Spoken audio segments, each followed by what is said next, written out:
Hey everyone. Welcome to a Let's Play of a new game I just picked up called Ben Wanderer Presents A Case of Distrust. I don't know a lot about this game aside from it is a pulp noir detective adventure. Yep, that's pretty much what I know. It's supposed to have an interesting graphical presentation, and it's a detective story, so how wrong could we possibly go?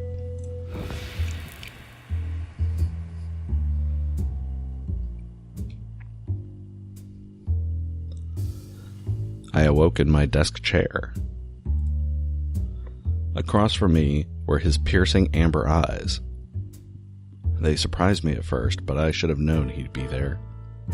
I stretched and said mid-yawn, not very nice to sneak into a sleeping woman's apartment, but his stare just continued. I cursed the open window. Of course, that's how he'd entered. I'd hoped to finally rest my eyes for a while, but fate often disagrees with me. I knew I didn't have what he wanted. Reaching into my coat, I took out my knife and flicked it open. Let's see. I held the knife steady while staring back at him. Look, I said, nodding towards the desk. That's all there is. Take it or leave it. But a detective knows when she's beat, and I knew then. He wanted to search the place, and that's what he would do. I sighed, knowing my weakness for his type. All right, I said, let's look.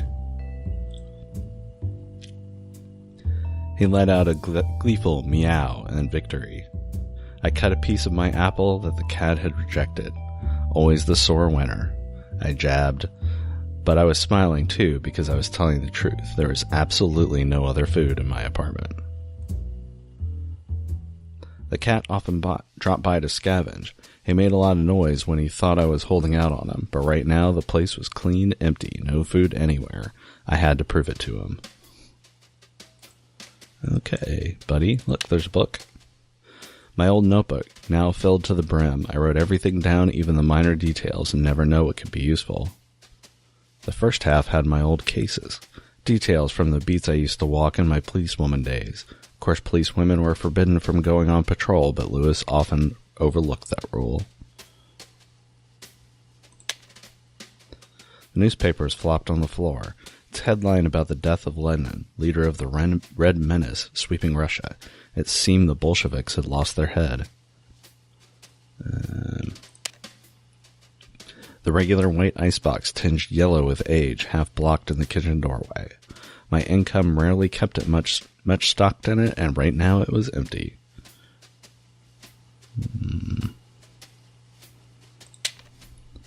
The cat had waltzed into my apartment a few years earlier. He kept coming back, though there was rarely a morsel to eat.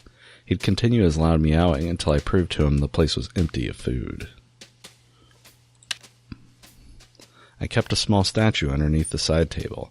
It had been a police evidence in a crime, and its owner hadn't wanted it back. I took a shine to it, so I snagged it for myself on the way out of the department. Packaged cigarettes were still the latest trend, but I preferred to roll my own. The ashtray was evidence that it was a practiced skill. I supposed I had a lot of free time back then. The lamp had belonged to my Uncle Lewis. He'd been an SFPD officer, one who argued policewomen could be good detectives, even while others jeered at me. I knew he'd been right, but my current workload didn't help that claim. I thought about Lewis more often than I wanted. I was lousy at handling the emotions behind those thoughts. I had taken copies of old murder cases from SFPD records when I left. I loved reading through them. Even my own contributions were minimal. At that time, I longed for these type of jobs. Truth was, any work was hard to find for a female detective. Okay. Have we checked out everything? Doors. This is cool how everything's like an outline. Let's see, what's the notes? There were no cases just then, but the cat was mewing and needed attention. I had to contradict the cat by first talking to him, then pointing to a piece of evidence in my notebook that proved the apartment was empty of food. Show the cat there's no food. Evidence. Icebox. Oh, nice. It keeps track of everything that you wrote down. So I have to talk to him, then point to a piece of evidence in my notebook that proved the apartment was empty of food. Okay, let's see. Let's talk to the cat.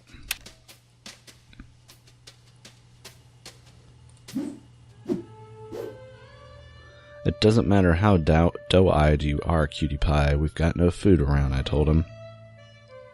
He licked his chops and looked at me. Apparently, he still didn't believe that. I needed to contradict him somehow, to show him that something in the apartment that would prove it was empty of food. Contradict.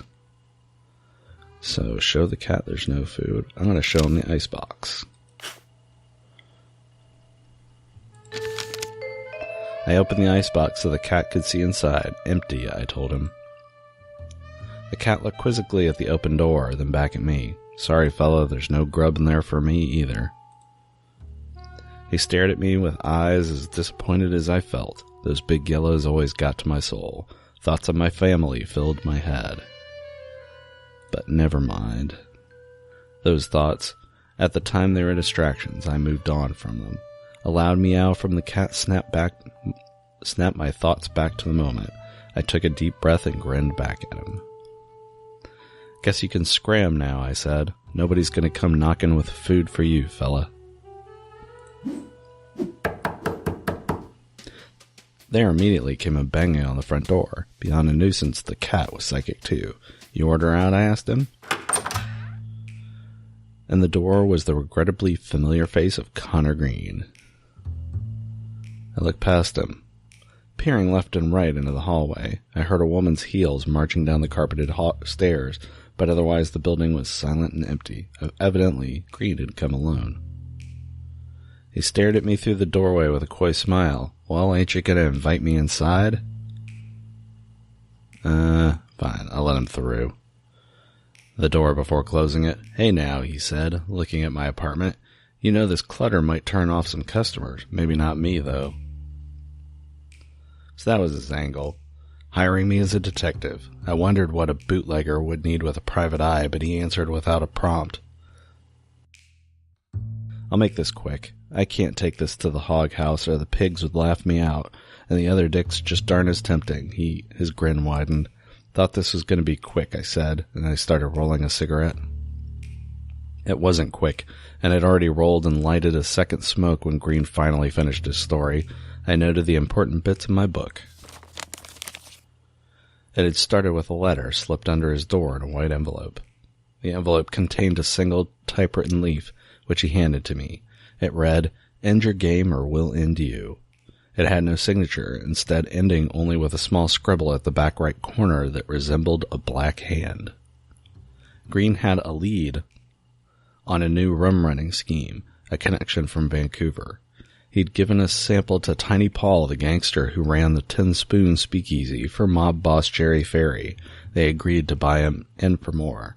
Green surmised the letter was about his rum-running.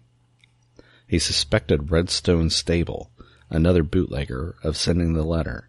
He told me that Stable ran the barber shop during the day and gave me the address.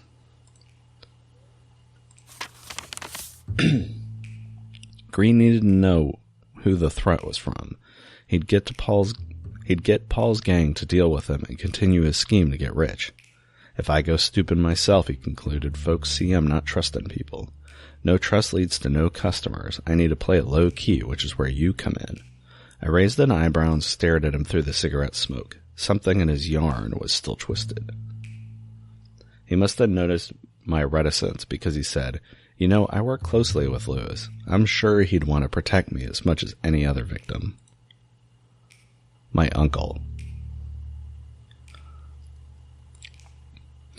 I had finally accepted Lewis's death. It was the only conclusion possible. He had taken his own life. He was the only officer who'd let me walk the beats or do more at a crime scene than comfort a widow. He'd been obsessed with helping victims and bringing justice to those beyond salvation. I'd quit the SFTPD and started my own practice, taking his ethos to heart. Was Green worth my time? Would he be worth Lewis's? Green had tipped off my uncle in a few cases. I wondered if that was enough to warrant my protection. Before I could think past my headache, he threw a bill in my lap. Keep the C note as a retainer, and don't worry about getting in touch. I'll find you later for the chat. He walked out the front door and I let him go. If he was willing to give me $100 with no commitment, I wouldn't stop him. I turned back to my apartment, still confused about the whole story. My headache wasn't helping either. Whenever I lacked clarity, a trip to Southern Coffee was usually the cure. Okay, so let's say goodbye to our cat. And let's head out. I mounted a gold plate on the outside that read, P.C. Malone, Private Investigator. There was only one place I needed to go to clear my head, Southern Coffee. Southern Coffee was a basement dive. It wasn't modern, hip, or ever busy, and it was my favorite place to down some paint, especially in the company of the best bartender in the city.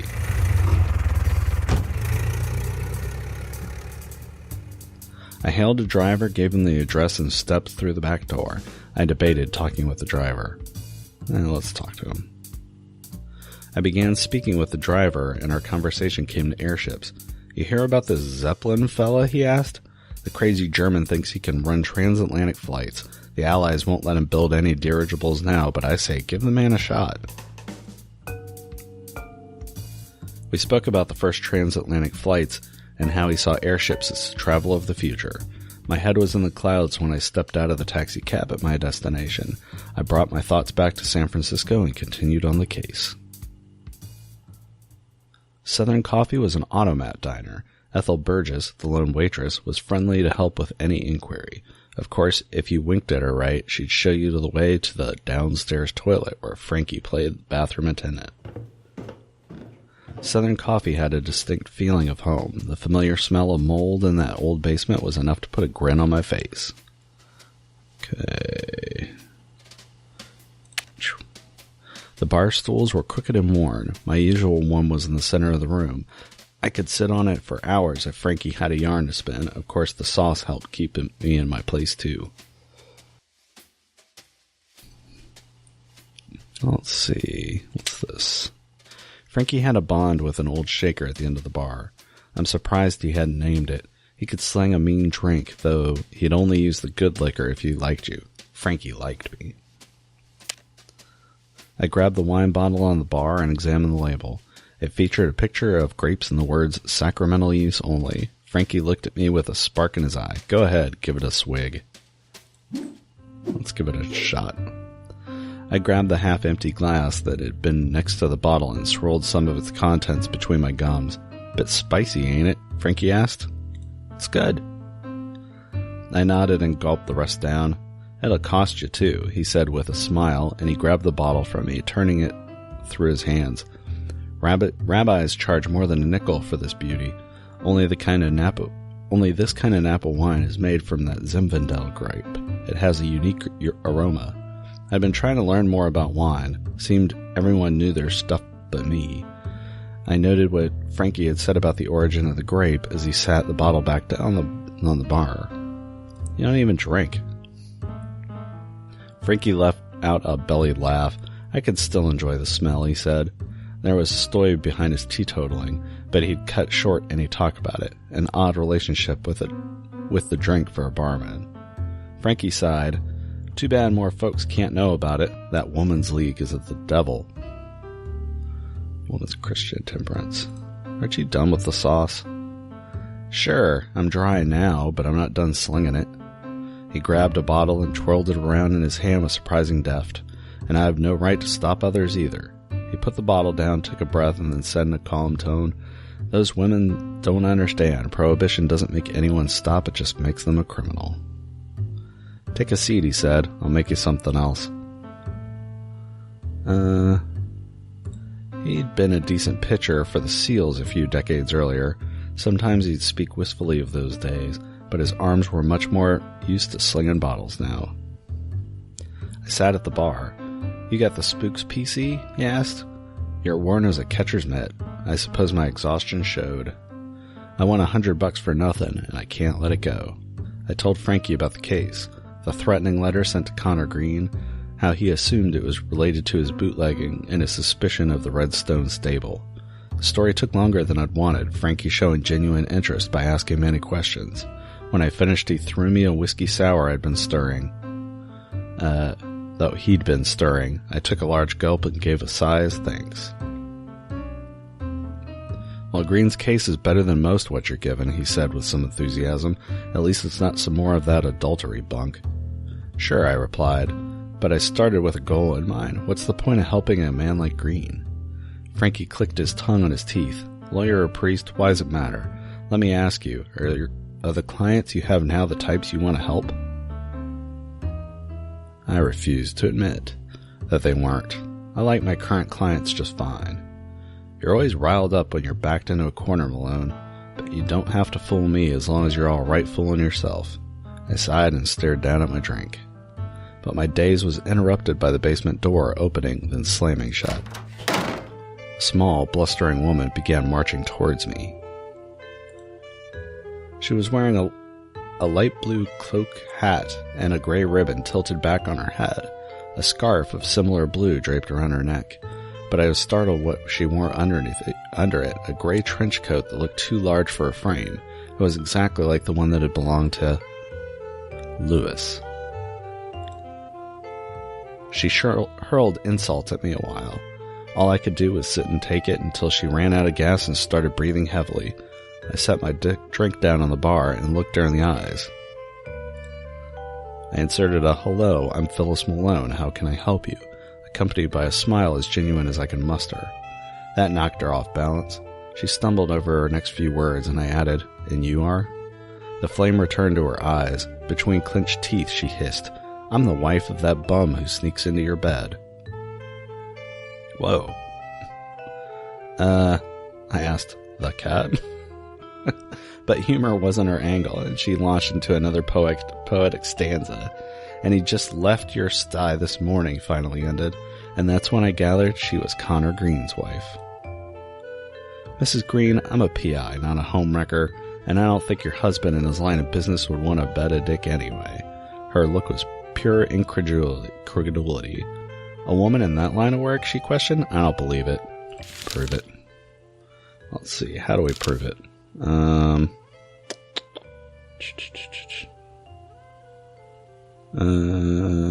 Let's see, notebook. I'll show it to her. I opened my notebook and flipped through its pages. You see, Mrs. Green, this is what I do. There's not much more I can show you to prove it. Still took more coaxing for her to believe me, but eventually she came around. She seemed grateful I'd explained it to her. Apparently, she'd seen her husband leave my apartment, and distraught, she'd followed me all the way to Frankie's basement and decided to confront me. I suppose I lost my head after what I thought I'd seen, she said, and began to cry. Frankie, ever chivalrous to a dimpled girl, came around the bar and held her up. Now that's all right, Mrs. Green. Why don't I hail you a cab and send you back home? She agreed, and they walked together up the stairs. When Frankie returned, I said to him, You turn night real quick. He snorted a laugh. Ah, hell, we can't have that siren in here. With a torture yelling like that, every street bugger would have come to our rescue. Mrs. Green is a torch slinger? Well, I learned she was Mrs. Connor Green just now, when she came in here. I'd only seen her as Little Fanny, singing lead for the jazz band at the Tin Spoon. The Tin Spoon, I said. Tiny Paul's joint? Is that where Green is selling his liquor? Say, you think that's where she met her husband? I laughed. You're a real sleuth, Frankie. He made a sarcastic bow. I shook my head. You're telling me you escorted our little torturer out just to avoid a little bit of hot water? Frankie flushed and said, What are you talking about, Malone? I was never good with emotions, but it was plain that Frankie had instantly fallen for the girl. So what if I had more to squeeze out of her, I asked. What more could you possibly want with Little Fanny? She can't have anything more to do with Gordon's mess. Let's see. Do I have any proof that she had anything else to do with this? probably don't, actually.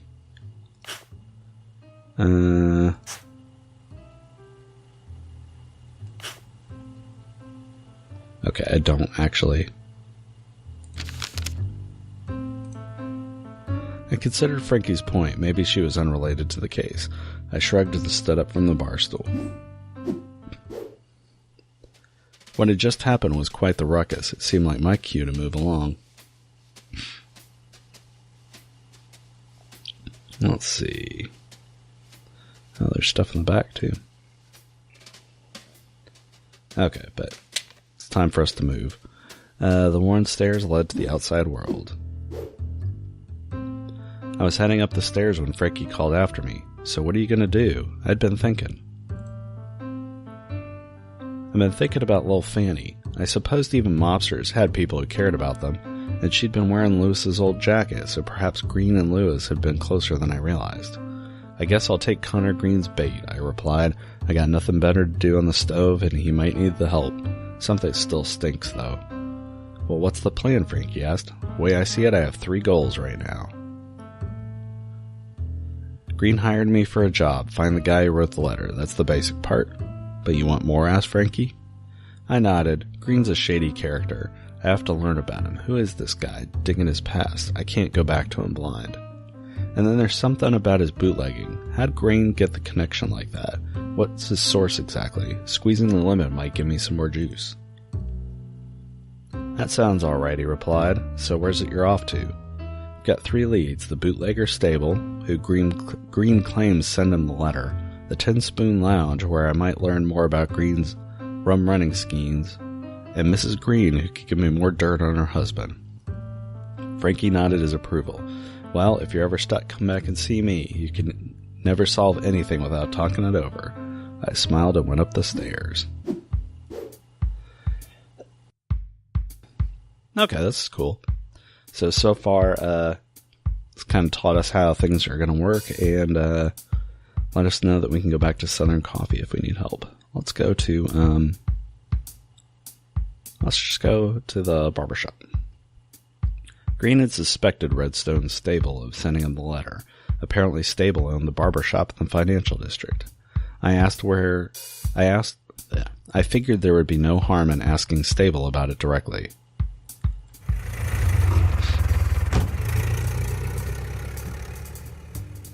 I waved down a taxicab and was on the way. I thought I might talk with the driver to pass the time. Went to the Palace of Fine Arts, said the driver when I asked about his weekend. They were holding this guest gallery. My girl is a big Georgia O'Keeffe fan. Myself, I don't get in all this stuff. What's so hard about painting some wavy lines? For the rest of the trip, we spoke about the other artwork that had been on display. Pieces from Charles Sheeler, Louis Lozowick, Edward Steichen, and many more. I was sad to have missed it. But when we stopped at my destination, I left my envy in the taxicab and refocused on the case at hand. The barber shop was down an alley in the financial district, opposite the red brick National Bank. The small bell above the door twinkled as I walked in.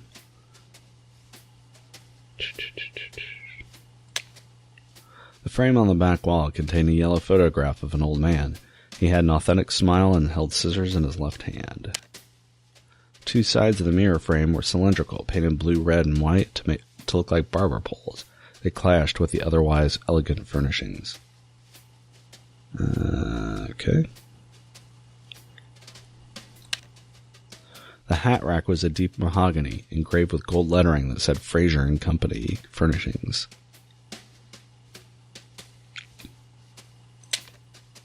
The maroon leather chair looked comfortable. It seemed elaborate for a barber's shop wedding chair. The modern hydraulic barber chair had always seemed ostentatious to me, but this one, with its soft brown cushions and gold embroidery, was the most ornate I had ever seen. There was a tall man in the center of the room. He was wearing a flamboyant pink suit, tailored to accentuate his stature, with a maroon bow tie and a pocket square. I gathered this was Redstone's stable. The man turned to face me. He grinned. His squinting blue eyes made the smile feel genuine. I must apologize, he said. We don't take walk-ins. I studied his face. The wrinkles around his eyes indicated he was at least 40, but the rest of his skin was clean and smooth. He wore no hat and shaved his head completely bald. When combined with his smooth skin, it hinted at a look of a small turtle. His pink suit and maroon accessories only added to his eccentricity. He smiled and said, How foolish of me. Of course you were here for information, Miss Malone. Okay, I noted his smooth voice. He paced his words deliberately with a constant whiff of satire. Though his accent was American, he didn't use modern slang, which gave him a classical candor. Well, what did you want to know? He asked with genuine curiosity in his voice. Let's see. Let us ask about the note.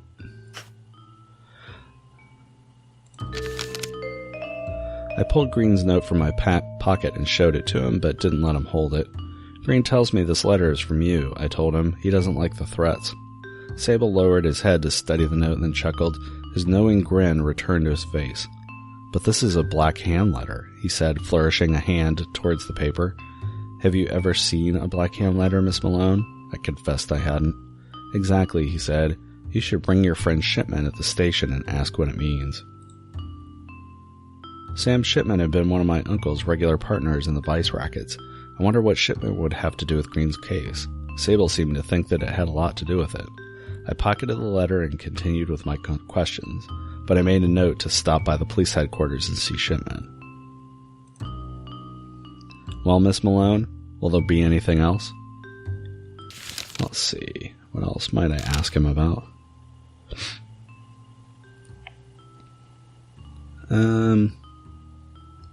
Let's ask him about the picture frame. I pointed to the picture frame on the wall. That the old man? I asked. Sable turned to look at the photograph. No, that's my grandfather, taken near the end of his life. Why do you hang it in here? The store was formerly owned by my grandfather. He started with humble beginnings. My Zaid taught me the meaning of hard work and dedication. I am humbled by reminders of him. Well, Miss Malone, will there be anything else? Let's ask him about the mirror. I looked at the cylinders on either side of the mirror. That mirror is a sore thumb, I said. You seem above that sort of camp stable. Perhaps, he agreed, but that mirror also belonged to my Zaid, and I enjoy any reminders of him. I asked him further questions about his grandfather, but Stable refused to elaborate. Well, Miss Malone, will there be anything else? Nah, I think we're good. Nothing now, I said, and turned back to the barber shop. I hope this isn't the kind of game where you have to, ask about every single thing, or you will, miss important clues, but Stable's cabinet was similar to my own, but where mine was dull gray metal, his was a deep red wood that looked heavy. Front door had a bell on top of it. Let's go to the police station. Let's find out about this black hand note. I always dreaded visiting the PD after I'd flown the coop, and I was in no mood right now, but if Shipman did know something about Green's note, I had to chase it up.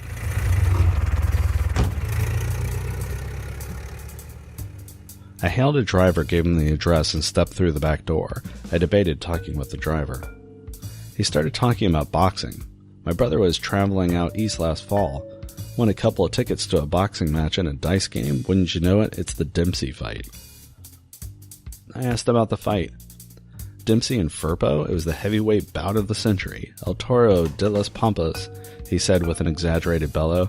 The big bull comes up from Argentina and tries to knock our boy off his game, but good old Jack came back. How are your brother's seats? The driver laughed. 80,000 fans, and he was behind all of them. Could have seen it clearer from a Zeppelin. Hell of a fight to hear over the airwaves, though. You're right, miss. Bout of the century. We pulled up to the destination, and I left the taxicab.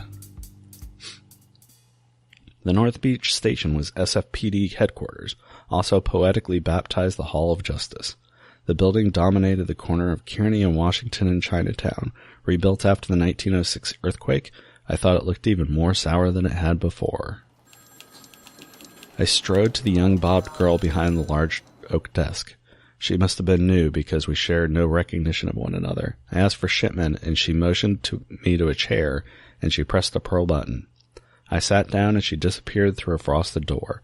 I rolled another cigarette to pass the time. Between puffs, I thought about my history at the department. I imagined the station's captain would have been furious had he known I was there. I did, after all, break a tumbler with the help of another officer's temple. That had been my last day on the force. It wasn't long before Shipman walked out of the frosted door.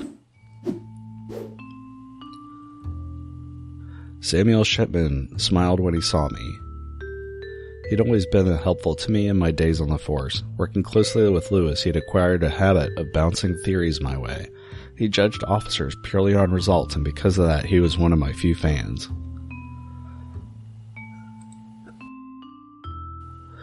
We exchanged brief pleasantries before he said, "Wouldn't come here for glad handing." He had a habit of removing the subject from his sentences. "What needs doing?" I explained my case to him. He scoffed when I mentioned Connor Green. Working for that pinhead? Got a good mind to run him up the flagpole. I just need to know about this letter. I handed him the note he had given me and explained its context. After looking it over, Shipman tried to stifle a laugh. "Complete bunk," he said. "See the symbol in the corner, mark of the Black Hand Gang? Except Black Hand letters are always ransom letters, not threats. No foothold on this coast anyway. Never been one in California." "So the letter's a fake?" Shipman nodded. "Someone trying to imitate the Black Hand." I grunted a sigh and noted what he said. "Don't know if Green is getting one over on you," he said, "or someone is pulling Green's leg. But having more dirt on the man couldn't hurt, especially if he's your client." I agreed. "I've been trying to dig through his past. Got any bunk on him?" Shipman shook his head. "No, from Oakland is all I know, but I can do some more digging." I thanked him for that. Under a pile of ice, though. Might take up me a while. Why don't I telephone when I find something? I had no office where I could receive messages, but I dreaded returning to the station. I told him to call Southern Coffee. "Just leave anything with Franklin Conway," I instructed. He said that was all right. We traded goodbyes, and I went back to the station's entrance. Now I knew the letter was fake, and Shipman was looking into Green's past for me. I just needed to chase up the bootlegging lead. I stepped into the street and thought about where to go. This might actually be a good place to stop for now. But, yeah, next time we'll see... I don't know where we're going to go. Probably the Spoon Lounge. And we'll see what more clues we can find to find out what's up with this bootlegging blackmail. Anyway, thanks for watching. I'll see you soon. Take care.